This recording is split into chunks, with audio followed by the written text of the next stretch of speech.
대학 수학능력시험을 앞둔 고등학교 3학년 수험생과 고등학교 교직원들에 대한 백신 접종이 시작됐습니다. 19일 0시 기준 서울에서는 400명이 넘는 확진자가 발생했습니다. 일요일 기준 최다 확진 기록입니다.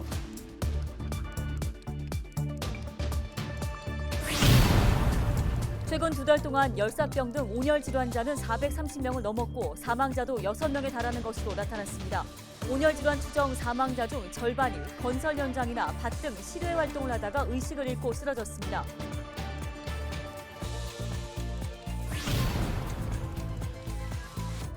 서울시가 올해 임대료를 인하했거나 앞으로 인하할 계획이 있는 임대인에게 최대 100만 원의 지역사랑 상품권을 지원하기로 했습니다.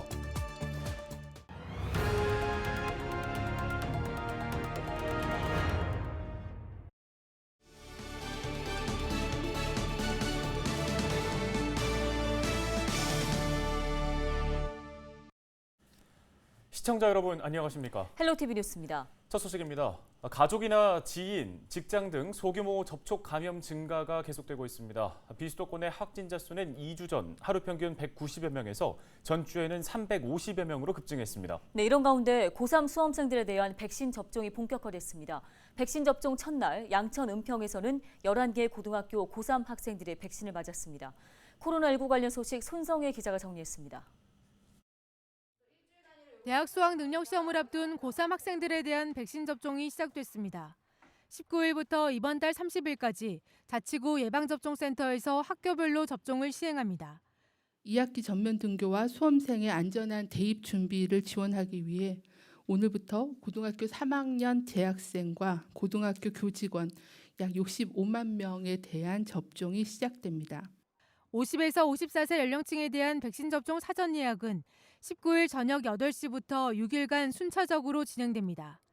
백신 접종은 26일부터 시작되는데 50대 연령층이 맞게 될 백신은 모더나 외에 화이자가 추가됐습니다.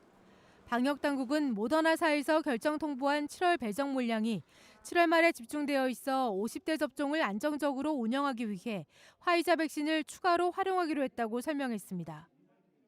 19일 0시 기준 서울의 신규 확진자는 419명입니다. 코로나19 발생 이후 일요일 기준 최다 확진 기록입니다. 발생 경로별로 살펴보면 기존 확진자 접촉이 200여 명으로 가장 많고 감염 경로 조사 중 150명, 집단 감염 47명 등입니다. 주요 집단 감염은 타시도 운동시설 관련 16명, 역학조사에서 참석자들은 전지훈련으로 장시간 체류하며 식사, 훈련, 사우나 등 같이 이용을 하였고 지난주 서울 지역 일평균 확진자 수는 500여 명으로 2주 전보다 50여 명이 증가했습니다. 무증상자 비율은 18.5%로 2주 전 19%와 비슷한 수준이며 65세 이상 확진자 비율은 4.7%로 전주 3.5%보다 소폭 증가했습니다. 서울 지역 1차 백신 접종률은 31.4%입니다. 방역당국은 대면 접촉을 줄이지 않으면 4차 유행이 더 길어질 것이라며 모임 자제, 마스크 착용 등 방역 수칙을 철저히 지켜달라고 부탁했습니다. 헬로티비 뉴스 손성입니다. 일주일 사이 온열 질환으로 추정되는 사망자가 3명 발생했습니다. 질병관리청은 최근 2달 동안 온열 질환으로 신고된 환자는 436명으로 이 중 6명이 열사병으로 사망한 것으로 추정된다고 밝혔습니다. 특히 폭염 재난 위기 경보가 관심에서 주의로 격상된 지난 12일 이후 일주일 동안 열사병 추정 사망자가 3명 신고됐는데 이들은 오전 11시에서 오후 4시 사이 밭일 등 바깥 활동을 하다 의식을 잃고 쓰러져 병원으로 옮겨졌지만 사망한 것으로 확인됐습니다. 온열 질환은 열로 인해 발생하는 급성 질환으로 뜨거운 환경에 장시간 노출 시 두통이나 어지러움, 피로감 등의 증상을 보이며 방치할 경우 생명이 위태로울 수 있습니다. 질병관리청 관계자는 온열 질환과 코로나19에 취약한 65세 이상 어르신과 만성 질환자는 폭염 시 낮 시간대 작업과 외출을 최대한 자제해달라고 당부했습니다. 서울시가 임차인에게 임대료를 깎아준 착한 임대인을 선정해 최대 100만 원을 지원합니다. 지원 대상은 임대료를 인하했거나 인하 계획이 있는 임대인인데요. 지원은 임대료 인하 금액에 따라 서울사랑 상품권을 차등 지급하는 방식입니다. 임대료 인하 금액이 100만 원 이상에서 500만 원 미만이면 30만 원, 500만 원 이상에서 1000만 원 미만은 50만 원이 지급됩니다. 지원을 받고 싶은 임대인은 임차인과 상가 임대료 인하 상생 협약을 체결한 뒤 다음 달 31일까지 상가 건물 주소지 자치구에 신청 서류를 접수하시면 됩니다.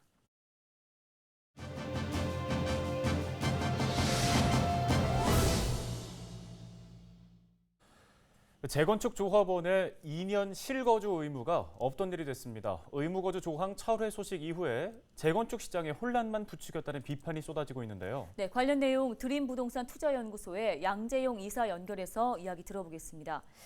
자, 먼저 재건축 조합원 2년 의무거주 조항이 폐지됐습니다. 재건축 아파트가 몰려있는 양천구 목동도 실거주 백지화 이후에 혼란스러운 모습인데요.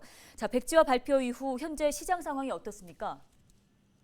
네, 어떻게 보면 한마디로 말씀드릴 수 있는데 시장은 지금 혼란과 정부 정책에 대한 불신을 야기하고 키웠다라고 이렇게 말씀드리고 싶습니다.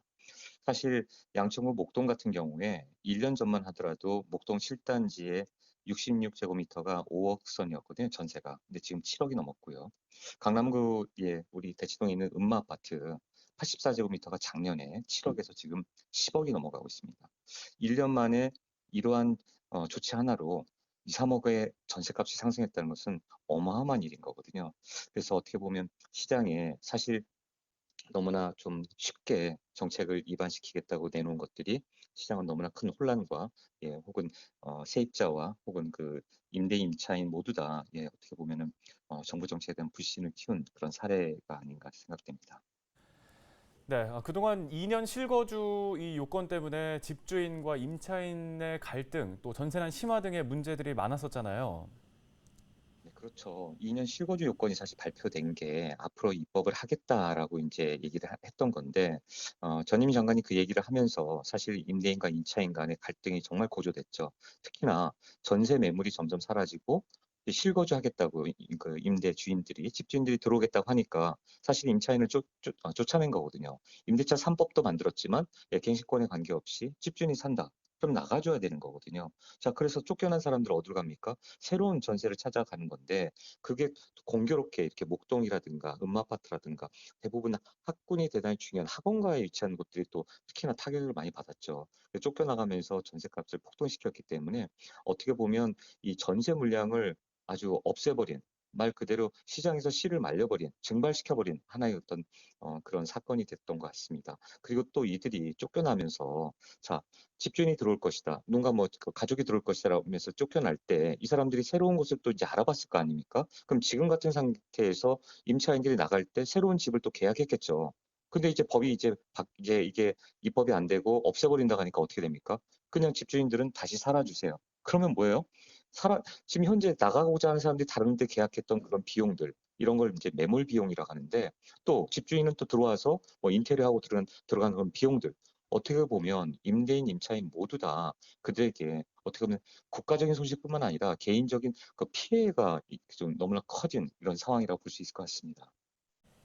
예, 그런가 하면 지난주 3기 신도시 사전 청약 일정이 시작됐습니다. 많은 수요자들이 기다렸는데 서울 집값 상승세는 여전합니다. 수도권 내에 공급 정책 계속 발표되고 있음에도 집값이 계속해서 오르고 있는데요. 그 이유는 어디에 있다고 분석하십니까? 정부는 너무나 많은 25번째 정책이 결국은 양치기 소년처럼 된 거죠. 예, 늑대가 나타난다고. 그러면서 또 핀셋 정책 얘기하면서 두더지 잡기식의 규제 일변도 정책을 썼다는 게 큰 문제입니다. 집값이 오를 수밖에 없는 것은 절대적인 공급량의 부족입니다. 지금 뭐 재건축, 재개발, 3기 신도시 모두 다 5, 6년 이내에 나올 수 있는 것들이 아닙니다.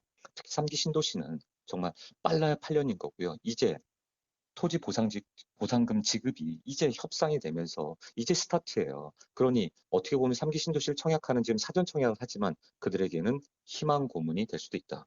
자, 이런 절대적인 공급 부족이 5, 6년 앞에도 해결이 안 되는데 서울 도심에 집값이 가만히 있겠습니까? 3040 세대들의 그 대기 수요가 어마어마하게 많잖아요. 그런 와중에 집값은 폭등하고 있고 전세값은 더 폭등하고 있고 이게 모든 게 좀 정상적이지 않다는 얘기죠. 이런 와중에 정부가 꺼낸 카드는 3기 신도시와 금리 인상인데 저는 이게 미비할 거라고 봅니다. 왜 그럴까요? 과거의 통계를 보면 금리 인상을 했다고 해서 집값이 잡히거나 그러지 않았습니다. 집값을 잡을 수 있는 유일한 대책은 공급이었습니다. 공급도 말씀드린 대로 사전에 미리 준비해서 미래를 내다보고 차근차근 준비해야 됩니다. 근데 서울시는 지금 혹은 국토부는 어떻게 합니까? 예, 이 재개발에 대해서 완화 정책이 아니라 그 과거 동안에는 꾹꾹 묶어뒀죠. 재건축도 마찬가지고. 이제 와서 시장이 바뀌고 국토부도 깨닫고 공급이 중요하다고 하지만 때 늦었다. 따라서 당분간은 쉽게 집값이 이렇게 사그러들거나 집값의 오름세가 꺾이는 현상은 안 나타날 것 같습니다. 물론 전국적으로 양극화 현상은 심화될 수 있을 것 같습니다. 그러나 서울 도심은 향후에도 계속 저는 오르는 그런 양상이 나타나지 않을까 이렇게 생각해 봅니다. 네, 말씀 잘 들었습니다. 지금까지 드림부동산 투자연구소 양재용 이사였습니다. 다음 소식입니다. 은평구는 오후 6시까지 운영하던 역촌역 임시선별검사소를 19일부터 연장 운영하기로 했습니다. 연장 운영으로 평일은 오전 9시부터 밤 9시까지, 토요일과 공휴일은 오후 6시까지 운영합니다. 일요일은 운영하지 않습니다. 은평구가 운영 중인 코로나19 검사소는 보건소 선별진료소와 역촌역, 구파발역 임시선별검사소 등 3곳입니다. 목동에 있는 자율형 사립고 한가람고가 내년부터 일반고로 전환하기로 했습니다. 한가람고는 2022년도 신입생부터 일반고로 학교 운영을 전환하기로 결정했다고 밝혔습니다. 한가람고는 학령 인구 급감과 자사고 폐지 정책, 고교 블라인드 전형, 새로운 대입 정책 시행 등으로 인해 자사고는 학생 충원에 어려움을 겪고 있다며 일반고 전환 이유를 설명했습니다. 헬로티비 뉴스, 저희가 오늘 준비한 소식은 여기까지입니다. 네, 시청해주신 여러분 고맙습니다.